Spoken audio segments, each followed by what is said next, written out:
ہر کام کا ایک سلیقہ ہوتا ہے، ایک طریقہ ہوتا ہے، ایک قرینہ ہوتا ہے، ایک ادب ہوتا ہے، مینرز ہوتے ہیں، اور جب کوئی کام صحیح طریقے پر کیا جائے تو وہ صحیح نتائج بھی سامنے لاتا ہے۔ دعا کے آداب میں سے اہم ترین آداب، سب سے پہلے ہم باطنی آداب کی بات کریں گے کہ ہمارے اندر کیا ہونا چاہیے، ہماری سوچ میں کیا ہونا چاہیے۔ تو پہلی چیز ہے اخلاص اور پوری توجہ، یعنی جب بھی ہم اللہ سبحانہ تعالیٰ کی طرف رجوع کریں تو توجہ اور دھیان کے ساتھ کریں، اپنے آپ کو فوکس کریں، پوری یکسوئی کے ساتھ دعا مانگیں۔ ایسے ہی چلتے پھرتے غافل دل کے ساتھ یا سوچ کہیں اور ہے اور منہ سے کچھ اور بول رہے ہیں تو وہ ٹھیک ہے، آپ کی زبان کا ذکر تو ہو جائے گا لیکن دعا کا حق ادا نہیں ہوگا۔ قرآن مجید میں اللہ تعالیٰ فرماتے ہیں وَادْعُوهُ مُخْلِصِينَ لَهُ الدِّينَ، اور اس کے لیے دین کو، عبادت کو خالص کرتے ہوئے اس کو پکارو، یعنی جب اس سے دعا کرو تو پھر اپنے اندر اخلاص پیدا کرو۔ رسول اللہ صلی اللہ علیہ وسلم نے فرمایا اللہ سے قبولیت کے یقین کے ساتھ دعا مانگا کرو کہ اللہ تعالیٰ ضرور قبول کرے گا، اور جان لو کہ اللہ غافل اور لہو و لعب میں مشغول دل کی دعا قبول نہیں فرماتا۔ یعنی اگر آپ توجہ نہیں کرتے اللہ تعالیٰ کی طرف، آپ دھیان نہیں دیتے، آپ کا دل کہیں اور مشغول ہے، صرف زبان سے ہی آپ تکرار کیے چلے جا رہے ہیں تو وہ کافی نہیں، ایسی دعا فائدہ نہیں دے گی۔ دعا کے لیے توجہ ضروری ہے۔ عبد الرحمن بن یزید سے روایت ہے، وہ کہتے ہیں کہ ربیع جمعہ کے دن علقمہ کے پاس آیا کرتے تھے، جب میں وہاں نہ ہوتا تو ان کی طرف پیغام بھیج دیتے۔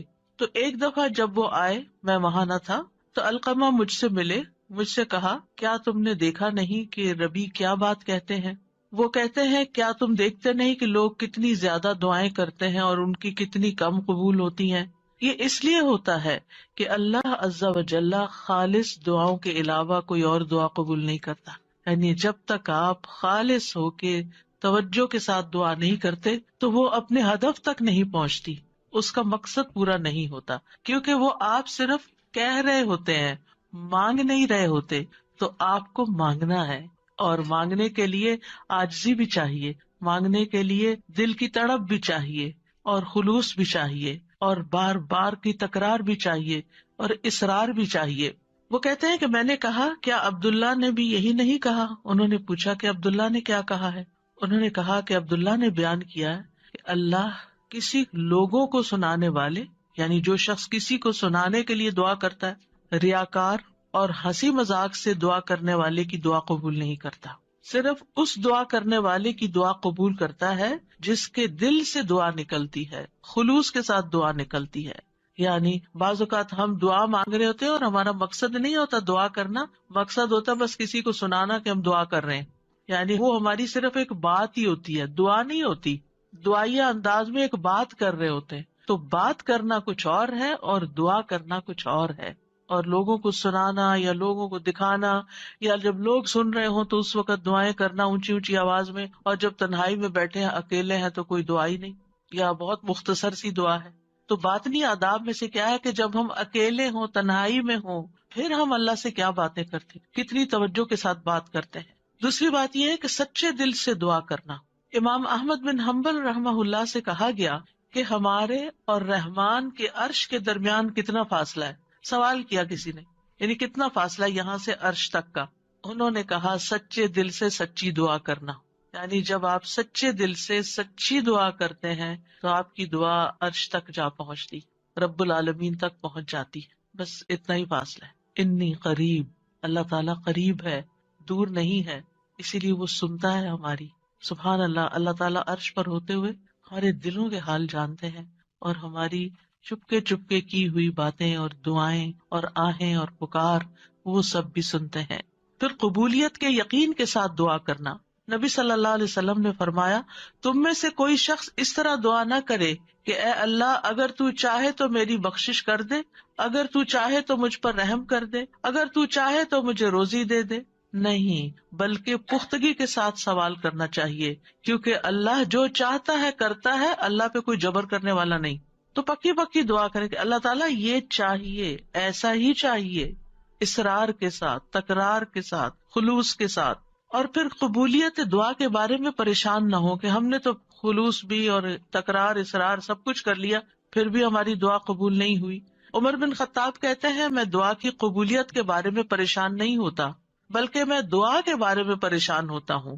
تو جب تمہارے دل میں دعا مانگنے کا خیال ڈال دیا جاتا ہے کہ مانگو تو دعا کی قبولیت اس کے ساتھ ہی ہوتی ہے، یعنی قبولیت بھی ساتھ ہی آ جاتی ہے. تو اس لیے قبولیت ہو جائے گی اگر تم نے مانگ لیا، اپنا فرض پورا کر لیا. پھر یہ کہ خشوع و خضوع اور عاجزی کے ساتھ دعا کرنی چاہیے، یعنی دل کو حاضر کر کے اللہ سبحانہ تعالیٰ کے سامنے اپنی بندگی کا اظہار کر کے کہ میں کچھ نہیں ہوں، میں بہت کمزور انسان ہوں، میں فقیر ہوں، تو بادشاہ ہے، میرے ہاتھ میں کچھ نہیں، ہر چیز کا مالک تو ہے. جب انسان اس طرح اپنی عاجزی کو ظاہر کر کے دعا کرتا ہے تو بھی دعا قبول ہوتی ہے. ابو موسیٰ اشعری کہتے ہیں ہم ایک سفر میں رسول اللہ صلی اللہ علیہ وسلم کے ساتھ تھے. جب ہم کسی وادی میں اترتے تو لا الہ الا اللہ اور اللہ اکبر کہتے اور ہماری آواز بلند ہو جاتی تو نبی صلی اللہ علیہ وسلم نے فرمایا اے لوگو اپنی جانوں پر رحم کرو، کیونکہ تم کسی بہرے یا غائب کو نہیں پکار رہے، وہ تو تمہارے ساتھ ہی ہے، بے شک وہ سننے والا تم سے بہت قریب ہے، بے شک وہ سننے والا بہت قریب ہے. انہ سمیع قریب تبارک اسمہ وتعالی جدہ، اس کا نام برکتوں والا ہے اور اس کی عظمت بہت ہی بڑی ہے. پھر یہ کہ اپنی بے بسی اور اللہ تعالیٰ کی نعمتوں کا اقرار کرتے ہوئے دعا کرنا. ہمیں زکریا علیہ السلام کے بارے میں پتہ چلتا ہے قرآن مجید سے کہ انہوں نے کہا قال ربی انی وہن العظم منی واشتعل الرأس شیبا ولم اکن بدعائک رب شقیا. اے رب میری ہڈیاں کمزور ہو گئی ہیں، میرا سر بڑھاپے سے بھڑک اٹھا ہے، بال سفید ہو گئے ہیں، اور اے میرے رب میں تجھ سے مانگ کر کبھی نامراد نہیں ہوا. یعنی میرے اینڈ پر کوئی چیز کام نہیں کر رہی لیکن تیرے اینڈ پہ سب کچھ کام کرتا ہے، لہذا میں ابھی بھی مایوس نہیں ہوں. دعا میں جب کچھ چیزیں جمع ہو جاتی ہیں تو پھر دعا قبولیت کا درجہ پاتی ہے، جس میں اللہ تعالیٰ کی بارگاہ میں اپنی کمزوری، اپنی محتاجگی، اپنی عاجزی کا اظہار کرنا، عاجزی اور انکساری، لاچاری اور بے بسی، پھر ساتھ ساتھ اللہ کی تعریف بھی کرنا. یعنی ایک طرف اپنی کمزوری کا ذکر کرنا، اللہ میں تو گناہ گار ہوں اور تو بخشنے والا ہے، اللہ میں تو اپنی جان پہ ظلم کرنے والا ہوں اور تو ہم پر مہربان ہے. یعنی ایک طرف اپنی کمزوری کا اظہار اور دوسری طرف اللہ کی رحمت اور اللہ تعالیٰ کی بہترین صفات کا اقرار، وہ ساتھ ساتھ چلے. پھر اس کی نعمتوں کا اقرار کہ اللہ تو نے مجھے یہ بھی نعمت دی میرے مانگے بغیر، تو نے مجھے یہ بھی عطا کر دیا میرے مانگے بغیر، تو مجھے یہ بھی عطا کر دے. یعنی پھر اپنی حاجت رکھے. یعنی اس سے دعا کے اندر ایک خوبصورتی پیدا ہو جاتی ہے. یعنی مانگنے والے کا جو انداز ہوتا ہے اس پر بھی بہت ڈپینڈ کرتا ہے. آپ دیکھیں ایک شخص آپ کے پاس آتا ہے اور روڈلی بات کرتا ہے اور اپنی کوئی ضرورت بتاتا ہے، آپ کیا کریں گے؟ ٹھہر جاؤ، کرتے ہیں تو ہماری خبر لیتے ہیں. آپ شاید کر بھی لیں کچھ اس کے لیے لیکن اس محبت سے نہیں. ایک شخص آتا ہے، وہ بڑی محبت سے آپ سے بات کرتا ہے، آپ کے احسانات کا ذکر کرتا ہے، آپ کی کوئی تعریف کر دیتا ہے اور اس کے بعد اپنی کوئی ضرورت رکھتا ہے تو آپ اپنی وسعت سے بڑھ کے بھی شاید اس کی مدد کرتے. تو جب بندے اور بندے کے بیچ میں یہ معاملہ ہے تو جو اصل بادشاہ ہے اس کا کتنا حق بنتا ہے کہ ہم اس کی نعمتوں کا اقرار کریں، اس کی تعریف کریں اور سچے دل سے اس کی حمد و ثنا بیان کریں. اور پھر خاص طور پر یہ کہ انسان اپنے گناہوں کا اعتراف کرے کہ یا اللہ میں گناہ گار ہوں. ایک تو ہوتا ہے نا جو اوپر اوپر سے ہم کہتے رہتے ہیں ہم تو بڑے گناہ گار ہیں، وہ والا گناہ گار نہیں، جو اصلی والا اپنے کسی گناہ کو یاد کر لیں، یا اللہ مجھ سے یہ بھی زیادتی ہوئی ہے، میرے منہ سے یہ لفظ نکل گئے تھے، فلاں شخص کو میں نے ہرٹ کر دیا تھا، یا اللہ میری نماز لیٹ ہو گئی تھی، مجھے قرآن بھی صحیح نہیں پڑھنا آتا، میں نے پتہ نہیں اور کون سی غلطیاں کی ہیں جو مجھ سے زیادہ تو جانتا ہے، میں تو کر کے بھی بھول چکی ہوں، لیکن تو معاف کرنے والا ہے. حضرت سلیمان علیہ السلام نے کیا کیا تھا؟ رب اغفر لی وہب لی ملکن لا ينبغی لأحد من بعدی، اے میرے رب مجھے بخش دے.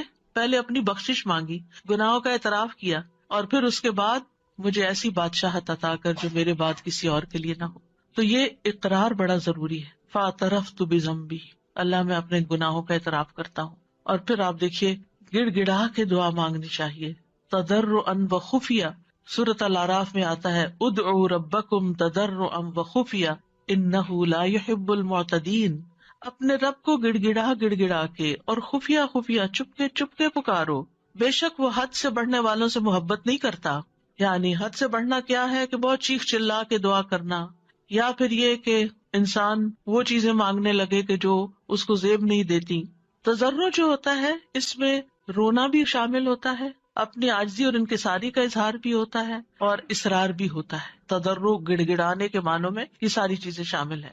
یعنی انسان اس طرح اپنے آپ کو اپنے رب کے سامنے بے بس پیش کرے اور اس کے الفاظ ایسے ہوں کہ اس کے اندر سے دل کی ساری خرابیاں نکل جائیں.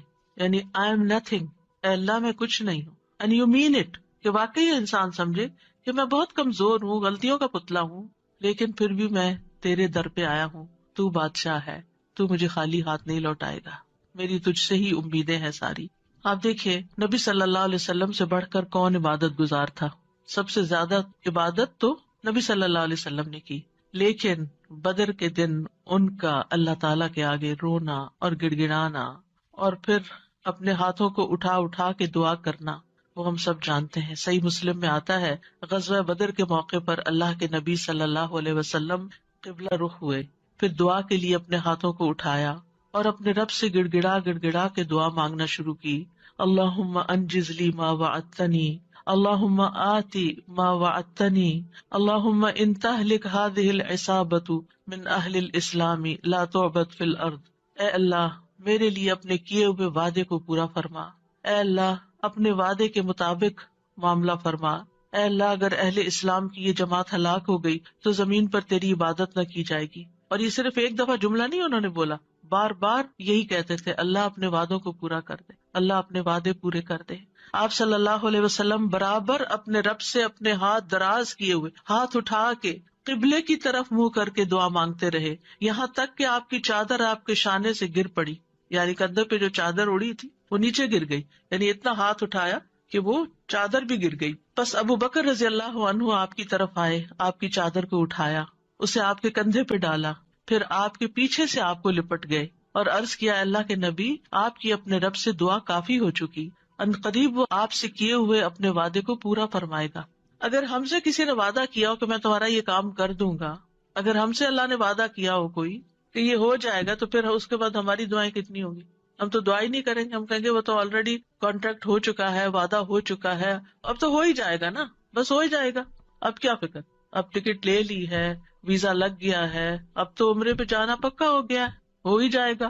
نہیں، یہ ٹکٹ اور ویزا نہیں لے کے جاتا آپ کو، یہ اللہ کا اذن، اللہ کی طرف سے رحمت، اللہ کی طرف سے عنایت آپ کو لے کے جاتی ہے. اور جب تک آپ اس کے گھر تک پہنچ نہیں جاتے مسلسل دعا کرتے رہیں، مانگ مانگ کے اللہ سے نیکیوں کے موقع لیتے رہیں. کسی بھی موقع پر کوئی بھی نیکی کا کام کرنا ہو، اب مثلا نماز پڑھنے جا رہے ہیں آپ، تو آپ اللہ تعالیٰ سے دعا کریں، اللہ تعالیٰ نماز تو پڑھنے جا رہی، خوشبو آپ نے ڈالنا ہے، میرا دل آپ نے لگانا ہے، میرے لیے اس نماز کو آنکھوں کی ٹھنڈک آپ نے بنانا ہے، اس نماز میں میری محبت آپ نے ڈالنی ہے. کیونکہ نیکی کے کام بھی فار گرانٹیڈ نہ لیا کریں، یہاں ہو جائیں گے، بس یہ تو فرض ہے نا، ادا کر لیں گے، وضو کر لیا نا، جانماز بچی ہوئی، کیا مشکل ہے، میں چلی جاؤں گی. نہیں، وہاں تک جانے کی توفیق بھی اللہ دیتا ہے، اور اچھا سا کام کرنے کی توفیق بھی اللہ تعالیٰ ہی دیتا ہے. اس لیے اس سے مانگتے رہے، چھوٹی چھوٹی چیزیں، یعنی جو بھی کام کرتے رہے، کھانا پکانے جا رہے ہیں تو دعا کریں یا اللہ بہت اچھا سا بن جائے، کوئی بھی کام